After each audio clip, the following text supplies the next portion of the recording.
Hello friends, मैं हूं संजय संख्यान और आप देख रहे हैं एचपी नोटिफिकेशंस बाय संख्यान। दोस्तों, अगर आप डिपार्टमेंटल एग्जाम जो एमएस सिपा के द्वारा कंडक्ट किए जाते हैं उसकी तैयारी कर रहे हैं या आपने एग्जाम दिया है, तो उसमें आपको पता है कि 20 मार्क्स का एक क्वेश्चन हर बार पूछा जाता है कि पेंशन कैलकुलेट करो। पेंशन के साथ साथ आपसे क्वेश्चन आएगा कि family pension, commutation of pension, leave encashment. तो ये इस तरह के क्वेश्चन को आप कैसे अटेम्प्ट कर सकते हैं ताकि 20 में से 20 मार्क्स आपको मिल सके।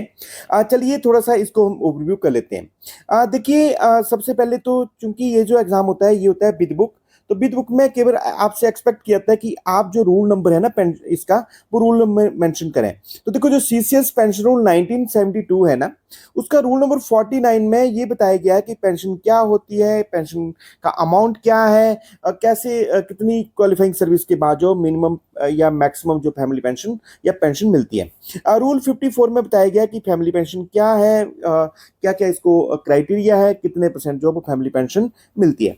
इसी तरह एक एनहांस्ड फैमिली पेंशन भी होती है। एनहांस्ड फैमिली पेंशन क्या होता है कि जब कर्मचारी की, मान लीजिए ड्यूरिंग सर्विस उसकी डेथ हो जाती है, या फिर जो रिटायरमेंट आने के बाद कर्मचारी की जो डेथ होगी, तो उसकी फैमिली को 7 साल या जब तक कर्मचारी की जो 65 एज तक होनी थी, उस तक जो वो उसको बड़ी हुई पेंशन मिलती है। ये जो अनास्ट फैमिली पेंशन है ये मिलती है 50%, जबकि आपको पता है कि फैमिली पेंशन मिलती है 30%। तो ये जो 50% पेंशन मिलेगी इसे बोलते हैं एनहांस्ड फैमिली पेंशन। तो एनहांस्ड फैमिली पेंशन कब मिलती है, ये भी अगर आपने इसको देखना है तो ये मिलेगा आपको रूल 54 में। डीसीआरजी या डेथ कम रिटायरमेंट ग्रेजुटी, इसके लिए जो रूल नंबर है दैट इज 50। तो यहाँ पे ये पूरा डिटेल में बताया होगा कि ग्रेजुटी क्या है, रिटायरमेंट ग्रेजुटी क्या है, डेथ ग्रेजुटी क्या है, ये या किस किस को जो ग्रेजुटी परिवार में मिल सकती है। जीपीएफ, देखो ये जीपीएफ जो है वो, ये जो मैंने बताया ये तो है आपके जो फैमिली या जो गवर्नमेंट एम्प्लॉइज को रिटायरमेंटल बेनिफिट हम जिसे बोलते हैं।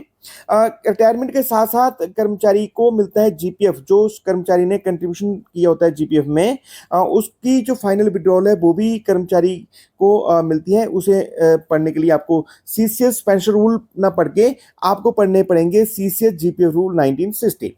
देखिए, उसी तरह कम्यूटेशन भी होती है पेंशन। जब पेंशन लग जाती है कर्मचारी को, तो वो चाहे तो उसको कम्यूट भी करा सकता है। आपको पता कि जो मैक्सिमम कम्यूटेशन है दैट इज 40%।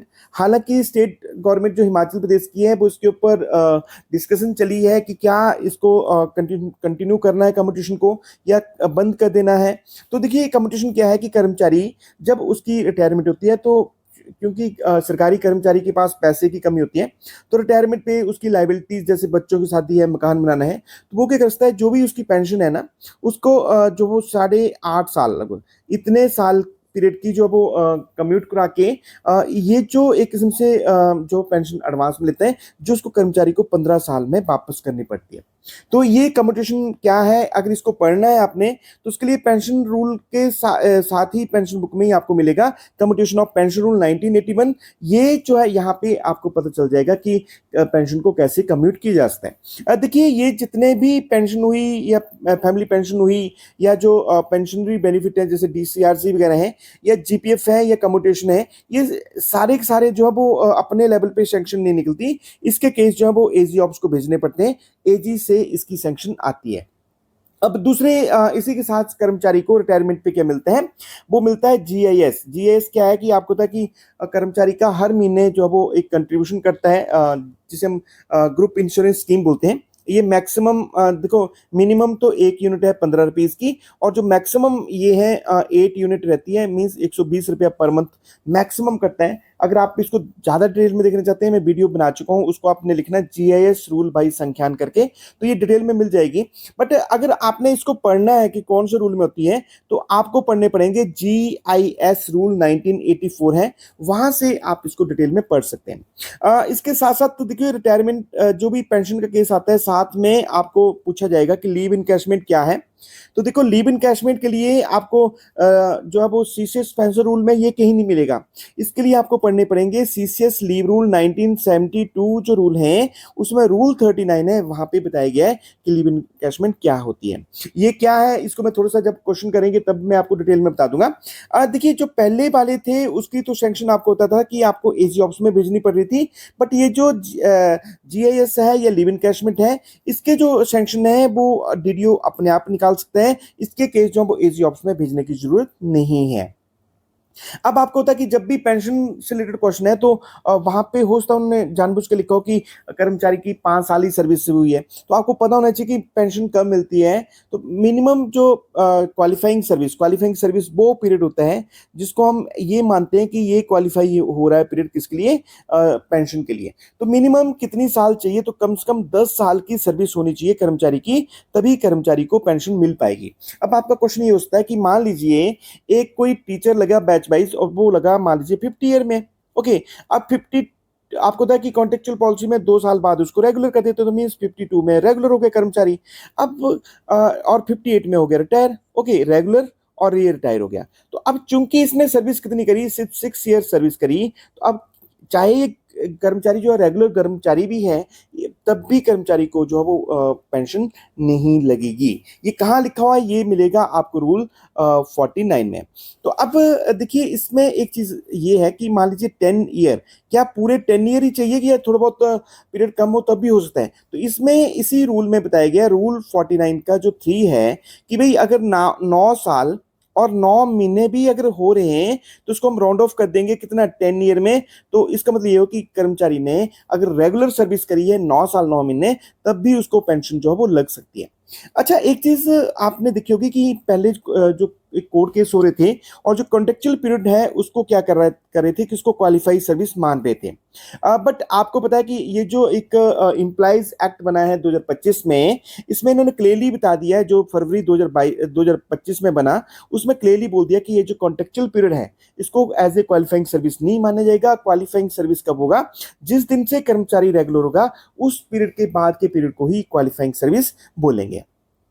अच्छा अगली बात आती है कि पेंशन को कैसे कैलकुलेट करना है। देखो न्यूमेरिकल तो मैं आपको करके बताऊंगा, पर मैं चाह रहा था कि न्यूमेरिकल भी आप तभी कर पाओगे जब आपको थोड़ी थोड़ी बेसिक चीजें पता होंगी। देखिए होता क्या है कि मिनिमम जो कर्मचारी हैं उसको जो पेंशन मिलेगी उसको 9,000 रुपया मिनिमम मिलेगी। मान लीजिए एग्जांपल दे रहा हूँ कि किसी कर्मचारी की बेसिक पे है 18,000 रुपया, तो उसको जो पेंशन है कम से कम 9,000 रुपया पर मंथ जो वो मिलेगी। इसमें जो साथ में कर्मचारी को मिलता है डीए, और जो मैक्सिमम पेंशन है दैट इज 1,12,050 रुपये। ये क्या है कि मीन्स किसी कर्मचारी की, मैं एग्जांपल दे रहा हूँ कि किसी कर्मचारी की मान लीजिए 2.5 लाख रुपया जो है वो 2.5 लाख रुपया उसकी बेसिक पे है। मैं ये मान के चल रहा हूँ, हालांकि ऐसा पॉसिबल नहीं है, पर मान लीजिए कि 2.5 लाख रुपया उसकी बेसिक पे है तो आपको तो 50% ही पेंशन मिलती है, तो कितनी बढ़ रही है, 1,25,000 रुपया। पर मैंने बता दिया कि मैक्सिमम जो पेंशन बनेगी वो कितनी होती है, 1,12,050 रुपये, इससे ज्यादा जो पेंशन नहीं मिलेगी। अच्छा अगला क्वेश्चन आता है कि देखो ये जो पेंशन कैलकुलेट करते हैं तो वहां पे होता है, देखो एक तो उन्होंने बेसिक पे दी होगी, साथ में इन्होंने एनपीए दिया होगा। एनपीए होता है नॉन प्रैक्टिसिंग अलाउंस, ये मिलता है डॉक्टर को। अच्छा साथ में क्या होगा, इन्होंने साथ में सीए लिखा होगा, साथ में एचआरए लिखा होगा या स्पेशल अलाउंस लिखा होगा। ये सारे जो है वो हालांकि ये पे का पार्ट है, ओके, बट चूंकि ये हमने यहाँ पे अमॉल्यूमेंट जब पढ़ना है तो रूल 33 पढ़ेंगे किसका, सीसीएस पेंशन रूल का। उसमें क्लियरली बताया गया है कि अमॉल्यूमेंट क्या है। तो अमॉल्यूमेंट एक लमसम में बताऊं मैं आपको, तो अमॉल्यूमेंट क्या होता है कि सिर्फ इसमें से आपने बेसिक पे लेना है और साथ में एनपीए, बाकी ये जैसे सीए है, एचआरए है या स्पेशल अलाउंस है या पर्सनल अलाउंस है, ये पार्ट नहीं होंगे किसके, अमॉल्यूमेंट के, जब आपने पेंशन कैलकुलेट करनी है। इस बार भी एक क्वेश्चन आया हुआ था, आपने देखा होगा उसमें उन्होंने एचआरए बताया हुआ था, साथ में स्पेशल पे बताया हुआ था। तो स्पेशल पे वगैरह जो वो इसका पेंशन जब कैलकुलेट करेंगे तो ये पार्ट नहीं होगा। अगला क्वेश्चन आता है क्वालिफाइंग सर्विस। आप इतना तो आपको पता चल गया कि रूल 49 में बताया गया कि मिनिमम कितने 10 साल क्वालिफाइंग सर्विस होनी चाहिए। अगर 10 साल नहीं है तो मैंने बोला 9 साल 9 महीने भी चल सकते हैं, बट इससे कम सर्विस है तो उसको कर्मचारी को जो सर्विस करने पे चाहे वो रेगुलर भी है तब भी उसको पेंशन नहीं मिलती। अच्छा क्वालिफाइंग सर्विस क्या होती है कि ऐसा पीरियड जिसको एज ए क्वालिफाइंग माना जाता है किसके लिए, पेंशन के लिए, तो उसके लिए क्या है कि आप रूल 13 से लेकर लगभग 26 28 तक जो है वो पेंशन रूल में आप देखेंगे कि कौन कौन से पीरियड को जो वो क्वालिफाइंग माना गया है। जैसे उसमें अलग अलग सिनेरियो, 11 तरह के सिनेरियो है कि कोई कर्मचारी रेगुलर अपॉइंटमेंट हुआ, अप्रेंटिस है, या फिर सस्पेंशन है तो क्या पीरियड करना, ईएल है तो क्या करना, डाइजनल पीरियड हो रहा है। तो ये सारा जो है वो रूल 13 से लेकर 26 में आपको मिल जाएगा कि क्वालिफाइंग सर्विस क्या है। सिंपल शब्दों में बता दो, देखो जितनी उसने सर्विस करी, चाहे वो रेगुलर करी चाहे कॉन्ट्रैक्ट में करी, सारे पीरियड को हम कैलकुलेट कर लेंगे। फिर उसमें से देखो जो कॉन्ट्रेक्चुअल पीरियड है वो हमने माइनस कर देना। फिर जो पीरियड EOL है, एक्स्ट्रा ऑर्डिनरी लीव है, जो विदाउट मेडिकल सर्टिफिकेट ग्राउंड पे है, वो माइनस कर देना। जो डाइजनल पीरियड है वो पीरियड जो है वो उसको हमने क्या करना, माइनस कर देना। ये जो सारा पीरियड है जब माइनस कर देंगे, और इस तरह के कई सिनेरियो रहते हैं, जो एक पीरियड बचता है उसे बोलते हैं क्वालिफाइंग सर्विस।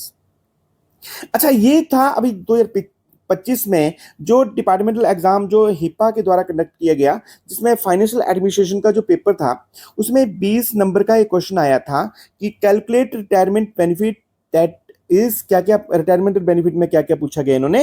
देखो, एक पेंशन पूछा है, एक फैमिली पेंशन पूछा था, एक रिटायरमेंट ग्रेजुटी पूछा था, फिर कम्यूटेशन ऑफ पेंशन पूछा था। इसके साथ साथ लीव इनकैशमेंट पूछा गया था कि भाई देखिए इसकी लीव इनकैशमेंट कितनी है। ओके, तो इसको हम कैसे कैलकुलेट करेंगे, तो इसके लिए मैं थोड़ा सा, इन्होंने और सिनेरियो इसमें साथ साथ कुछ दे रखा है कंडीशंस कि क्वालिफाइंग सर्विस कितनी है, 32 साल 8 महीने और 28 डेज। उसके बाद इन्होंने बोला अमॉलमेंट। अमॉलमेंट में इन्होंने बोल दिया कि देखियो इसकी जो सैलरी थी वो बेसिक पे थी 82,900 रुपया, स्पेशल पे इसको कितना मिल रहा था, 2,000 रुपया, HRA मिल रहा था 1,500 रुपया, फिर DA कितना था, 42% था। कम्यूटेशन फैक्टर, जब कम्यूटेशन करते हैं तो आपको होता है एक कम्यूटेशन फैक्टर होता है 8.371 दे रखा है। अर्न लीव कितनी थी इसकी, 300 थी, और 300 और प्लस जो 15 और थी जो ब्रैकेट में रखी गई है। इसके साथ साथ कर्मचारी को 325 दिन जो थे वो इसमें HPL थे। तो ये एक इन्होंने बेसिक सी पूरी इन्होंने डिटेल दे रखी थी, सैलरी स्लिप दे रखी थी कर्मचारी की। अब बोला कि रिटायरमेंट के टाइम ये था, बताओ इसकी पेंशन कैलकुलेट कैसे करेंगे। ओके, देखिए वन बाय वन करेंगे।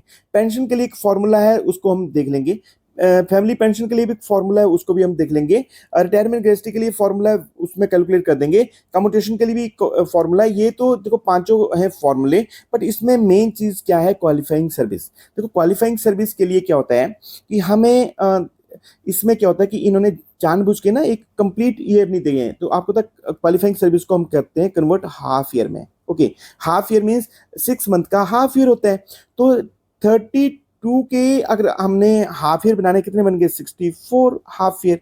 उसके साथ एक हाफ ईयर यहाँ होगा 6 में से, ठीक है, क्योंकि तो एक और बन गया हाफ ईयर, प्लस अब कितना बच गया, अब बच गए सिर्फ 2 महीने और 28 डेज। अब क्योंकि एक हाफ ईयर कब बनेगा, जब 6 मंथ होते हैं, ये कम से कम 3 मंथ होने चाहिए। तो मीन्स कितने हाफ ईयर बन रहे हैं इसके, 65 हाफ ईयर ही बन रहे हैं।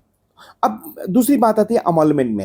अमॉलमेंट मैंने अभी आपको बताया कि रूल जो इसमें FR 21A1 है, उसमें बताया गया कि सिर्फ बेसिक पे को या NPA को ही हम क्या करते हैं, अमॉलमेंट का पार्ट मानते हैं। ये जो स्पेशल पे है, ये स्पेशल लॉस है, ये पार्ट नहीं होगा। HRA will not be the part of emolument, और जो DA है it will also not be a part of emolument for the purpose of pension. हालांकि ये जो DA है ये DCRG कैलकुलेट करने में काम आएगा, बट यहाँ पे पेंशन का पार्ट नहीं है।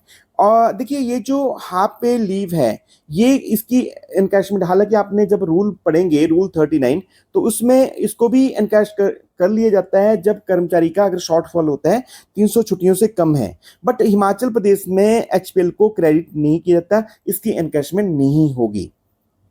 तो इसको देखो बड़ा सिंपल है। अब लिखना कैसे, देखो थोड़ा तो आपको पता चल गया, पर अगर आपने इसमें 20 में से 20 मार्क्स लेने हैं तो आपको इसकी जो नरेशन है वो प्रॉपरली लिखनी पड़ेगी।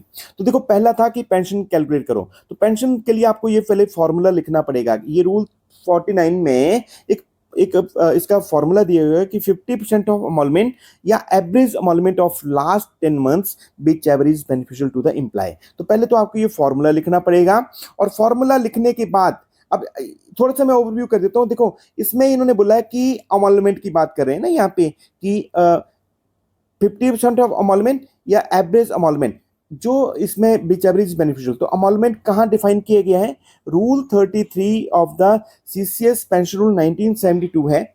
इसमें इन्होंने बोला कि जो जैसे इसको हम कैसे कैलकुलेट करेंगे, जैसा एफ आर 21A1 में बताया गया है। तो 21A1 में क्या है, इसको मैं यहाँ पे आपको स्क्रीनशॉट दिखाता हूँ।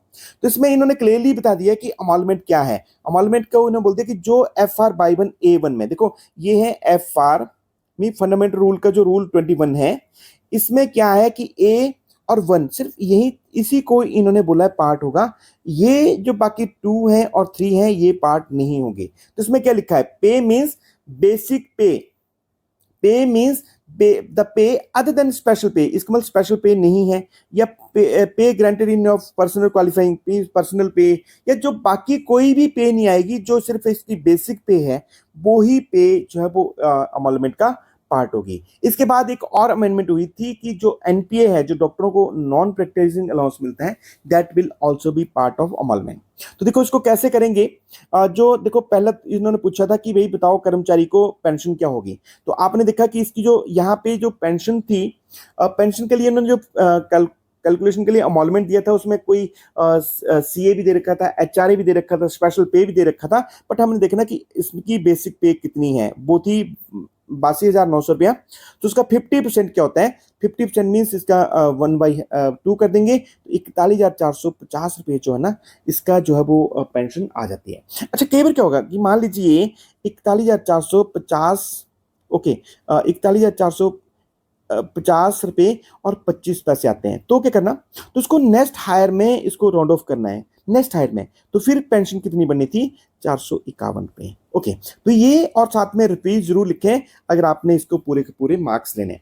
तो अभी चूंकि ये तो मैं सिर्फ ये बता रहा कि अगर डेसिमल में आता है क्या है, बट ये तो क्योंकि इसमें कोई फ्रैक्शन नहीं है, तो सिंपली 41,450 रुपया जो है इसके जो पेंशन बन जाएगी।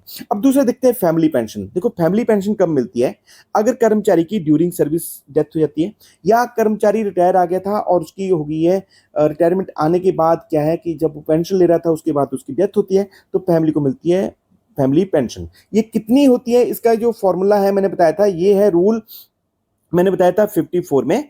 अब 54 में बताया गया कि फैमिली पेंशन क्या मिलती है, तो इसमें सिंपली लिखा है 30% ऑफ अमॉलमेंट, अमॉलमेंट भी नहीं, इसको ये गलत, इसको करेक्ट कर लें आप लोग। इसमें क्या लिखा है कि 30% ऑफ बेसिक पे, तो यही फॉर्मूला लिखना आपने, बेसिक पे, तो जो बेसिक पे है उसका 30% करना। तो बस कितनी है बेसिक पे, कितनी है यहाँ पे, वही थी 82,900 रुपया, तो उसका 30% जो है वो क्या हो जाएगा, फैमिली पेंशन कर्मचारी को मिल जाएगी।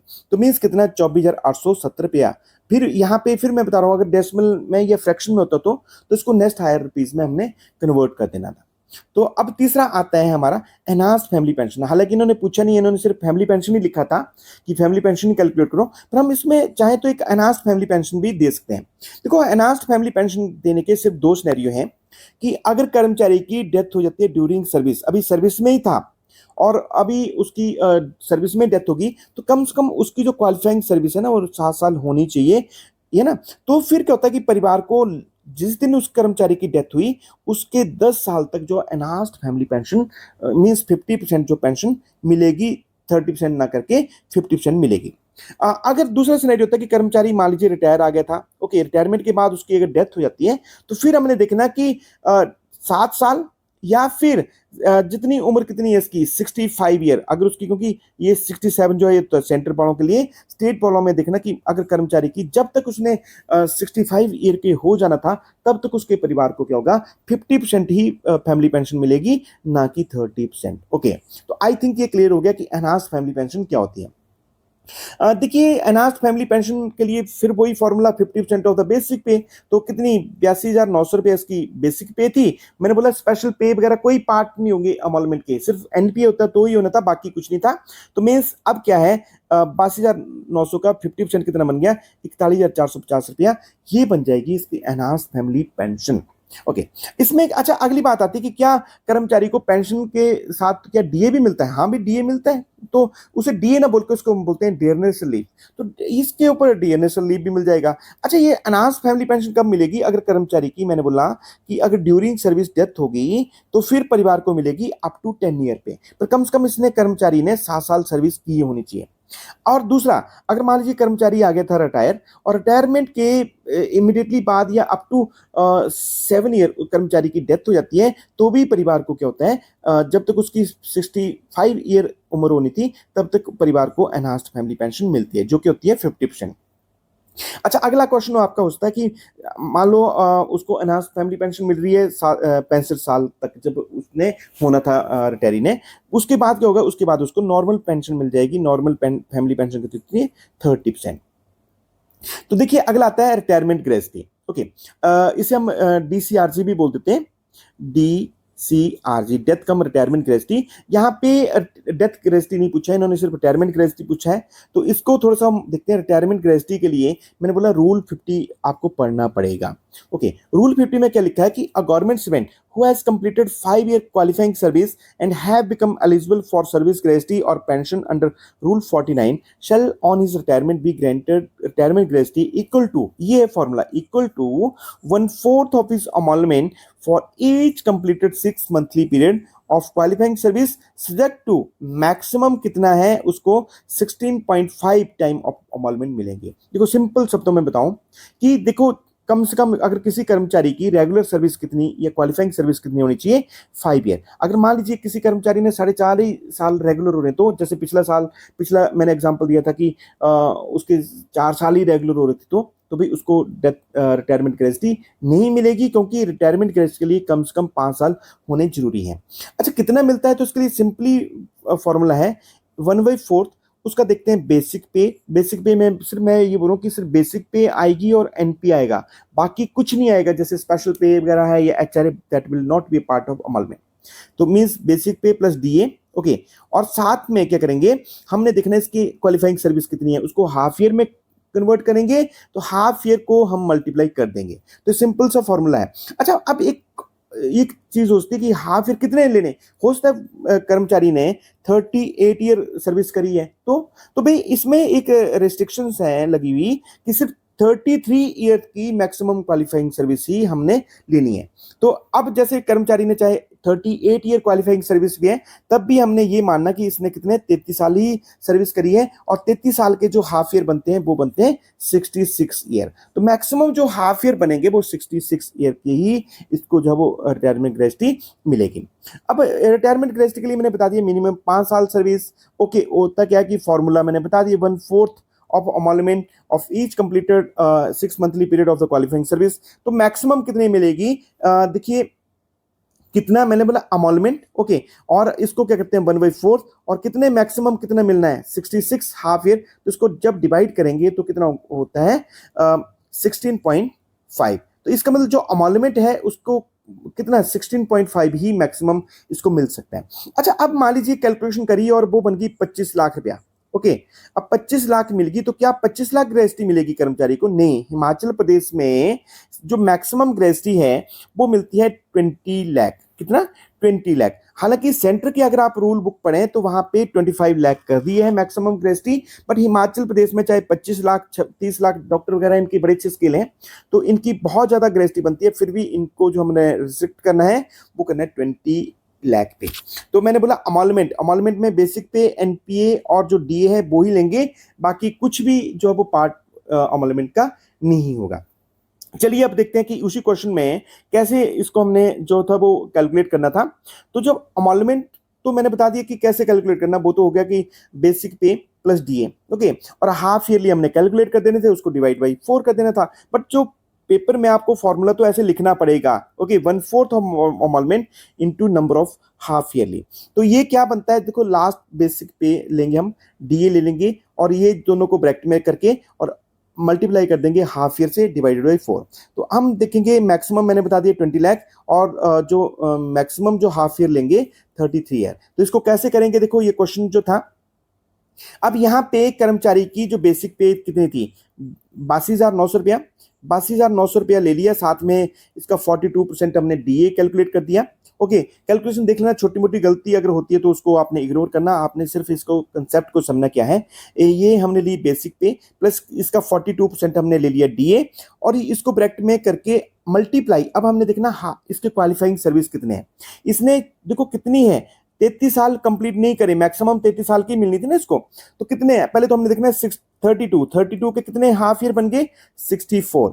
अब एक हाफ ईयर यहां से भी निकल जाएगा, ओके 6 मंथ यहां से निकल जाएंगे, तो एक मतलब और हो गया, तो फिर कितने बचे, कितना बचा 2 मंथ और 29 डेज। ये देखो अभी कंप्लीट 3 मंथ नहीं बन रहे हैं।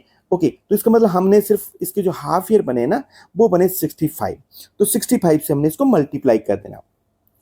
तो अब देखिए क्या करेंगे, कैसे करेंगे। 82,900 लिया हमने, ओके, इसमें डीए ऐड कर दिया और इंटू 65 करके डिवाइड बाई 4 कर दिया, तो ये एक अमाउंट आ रहा है, ये आ रहा है 19,12,917 रुपये और 50 पैसे। ठीक है, अब चूंकि ये पैसे हैं तो इसको हमने राउंड ऑफ करना है, तो इसको हम करेंगे नेक्स्ट हायर फिगर में, तो इसको हम लिखेंगे 19,12,918 रुपये। ठीक है, तो ये आपका आंसर इस तरह होना चाहिए, और साथ में रुपीज जरूर लिखिए। चलिए अब देखते हैं कम्यूटेशन कैसे होगी इसकी। तो कम्यूटेशन के लिए मैंने बताया था कि कम्यूटेशन के लिए जो कम्यूटेशन रूल 84 बने हुए हैं, उसमें कर्मचारी जो है वो अपनी, मैंने बताया कि अभी हिमाचल प्रदेश में एक इसके ऊपर चर्चा चली है कि क्या कम्यूटेशन कर्मचारी को देनी है कि नहीं देनी है। थोड़ा सा मैं इसको फिर बताता हूँ कि देखो होता क्या है, जब कर्मचारी रिटायर होता है ना, तो रिटायरमेंट के बाद उसकी लाइबिलिटीज बढ़ जाती हैं। ओके, क्या बढ़ती हैं, बच्चों की शादी, मकान है ना, हाउस बनाना होता है उसने, या फिर मैरिजेस करनी होती हैं, तो उसके पास ना पैसा कम होता है, तो उसको अगर पैसे की जरूरत पड़े तो क्या है कि अब रिटायरमेंट पे तो ग्रेजुटी कितनी मैक्सिमम 20 लाख मिल रही है। ओके, तो इसमें एक प्रोविजन रखा गया है कि जो कर्मचारी की पेंशन बनेगी, पेंशन का मैक्सिमम 40% एडवांस में ले ले, कितने साल के लिए, 8 पॉइंट लगभग इतने लगभग 8 साढ़े 8 साल का एडवांस ले ले, और इसको धीरे धीरे एक किस्म से समझिए लोन है, और 15 साल में इसको वापस करना है, तो इसे बोलते हैं कम्यूटेशन।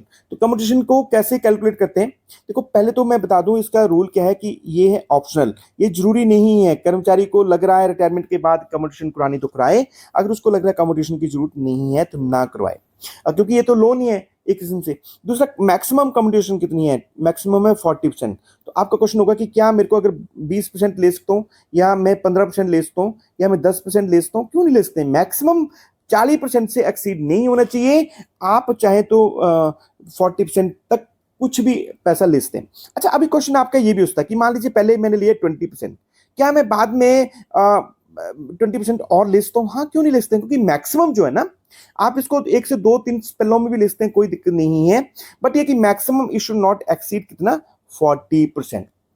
अच्छा, अगली बात आती है कि क्या कर्मचारी जब कम्यूटेशन करा लेता है तो क्या उसकी पेंशन जो है वो कम हो जाएगी। हाँ भी कम हो जाएगी, क्योंकि जब उसने एडवांस ले लिया है 40% पेंशन का, तो उसकी जो पेंशन है 40% जो है वो कम हो जाएगी। अच्छा, अब कितना, अब पूरी पेंशन कब मिलेगी, पूरी पेंशन मिलेगी कर्मचारी को जब उसके 15 साल कंप्लीट होते हैं, तो फिर ऑटोमेटिकली जो पूरी पेंशन मिलना शुरू हो जाती है।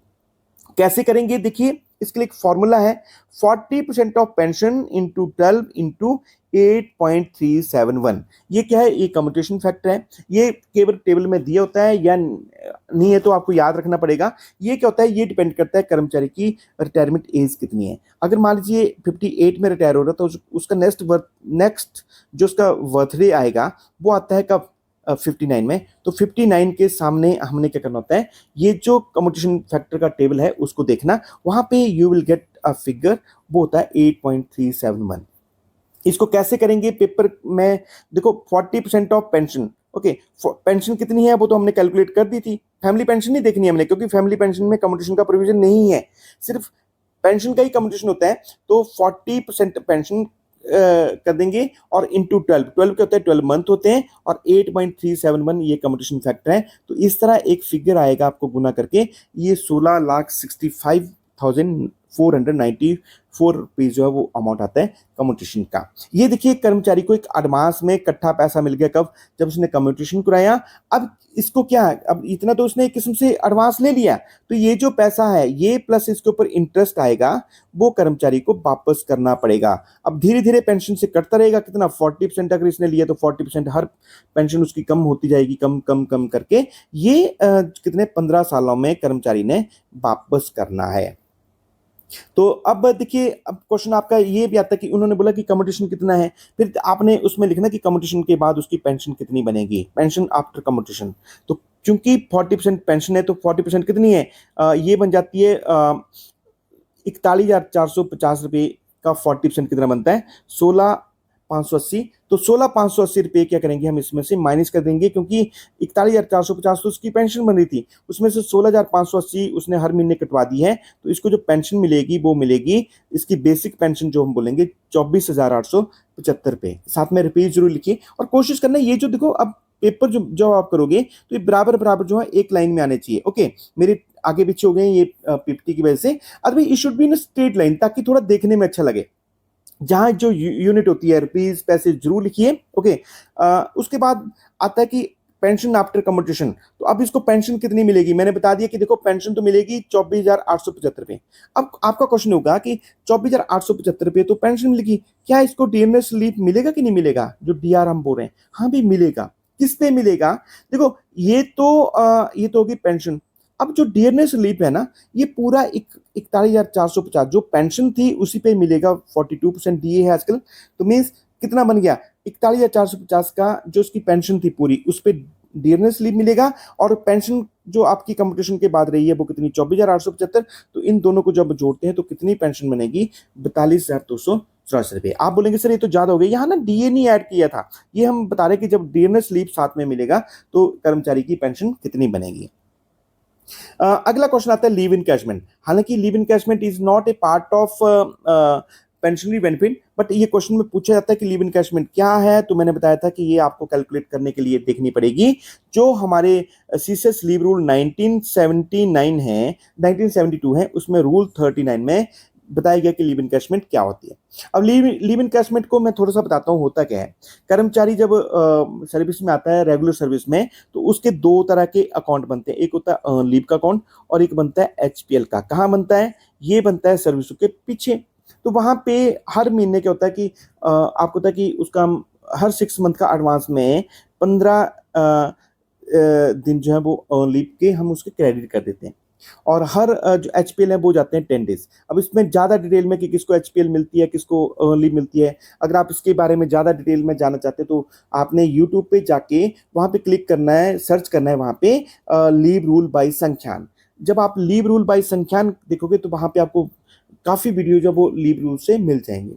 तो अब क्या है इसमें कि देखिए, जितनी भी इसकी ये छुट्टियां बनती रहती हैं, हर साल क्रेडिट होती रहती हैं, मैक्सिमम 300 छुट्टियां को एनकैश करने का प्रोविजन है।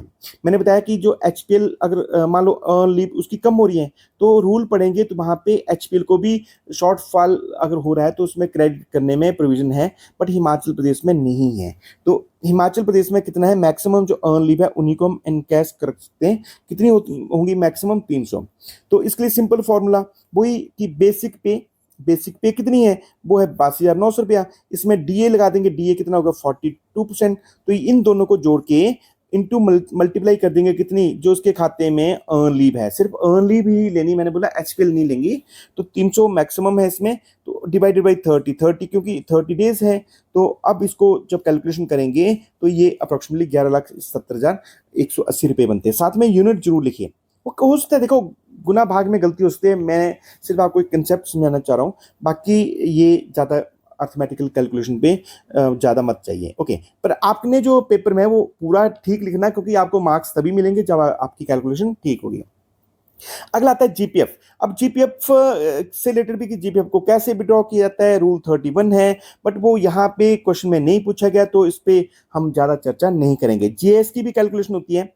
जीएस जब कर्मचारी रिटायर होता है तो जीएस को कैसे कैलकुलेट करना होता है, कितना जीएस मिलता है, तो उसके लिए अगर आपको लगे तो मैंने बोला कि आप कैलकुलेशन करना चाहते हैं तो आपने क्या करना कि यूट्यूब चैनल पे जाके लिखना GIS रूल बाय संख्यान। तो आपको क्या है कि वहाँ पे ये इससे रिलेटेड काफ़ी वीडियो जो है वो मिल जाएंगे कि जीएस को कैसे कैलकुलेट करना। तो ये देखिए, ये थोड़ा सा था, मैंने काफ़ी डिटेल में बताने की कोशिश करी।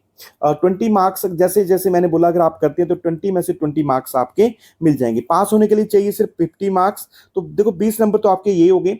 मैंने इससे पहले 20 नंबर का आपको बताया था कि कैसे आपने जो वो अर्न लीव अकाउंट मेंटेन करना है, लीव अकाउंट मेंटेन करना है। इसके साथ साथ कल मैं कोशिश करूंगा पे को कैसे फिक्स किया जाता है। तो देखो 20 का कर लिया आपने पेंशन रूल, ओके, 20 के कर लिया आपने कि लीव अकाउंट कैसे मेंटेन होता है।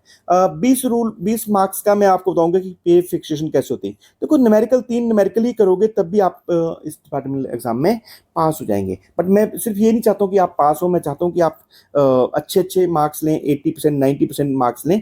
तो अगर आप 80 या 90% मार्क्स लेना चाहते हैं तो मेरे चैनल का नाम है एचपी नोटिफिकेशन बाय संख्यान। चैनल को जरूर आपने पहले तो सब्सक्राइब करना है। सब्सक्राइब करने के बाद क्या है कि आपने बेल आइकन को क्लिक करना है। यहाँ से जो भी मैं लेटेस्ट वीडियो डालूंगा वो आपको यहाँ पे मिल जाएंगी। अगर आप डिपार्टमेंटल एग्जाम की तैयारी करना चाहते हैं और पूरा स्टडी मटेरियल के बारे में गाइडलाइन लेना चाहते हैं तो आप कमेंट बॉक्स में जरूर लिखें, मैं आपको गाइड करने की कोशिश करूंगा।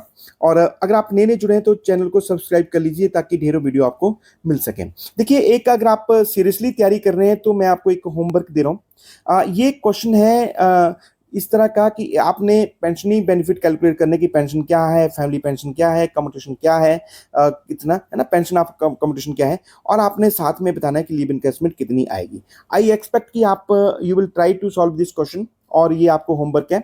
और कमेंट बॉक्स में जरूर लिखें कि उसका, आपने जो कमेंट बॉक्स में लिखना, पेंशन इज इक्वल टू, ऐसे लिखिएगा, पी इज इक्वल टू इतना, family pension is equal to इतना, कम्यूटेशन आप इतना, और पेंशन आफ्टर कम्यूटेशन कितना है, और लीव इनकैशमेंट इतना है। ये मैं एक्सपेक्ट करूँ कि आप इसको कमेंट बॉक्स में जरूर लिखेंगे। और इन्हीं शब्दों के साथ अगर आप नए नए जुड़े तो चैनल को सब्सक्राइब कर लीजिए। Keep watching HP notification by Sankhyan. जय हिंद, जय हिमाचल। Thank you.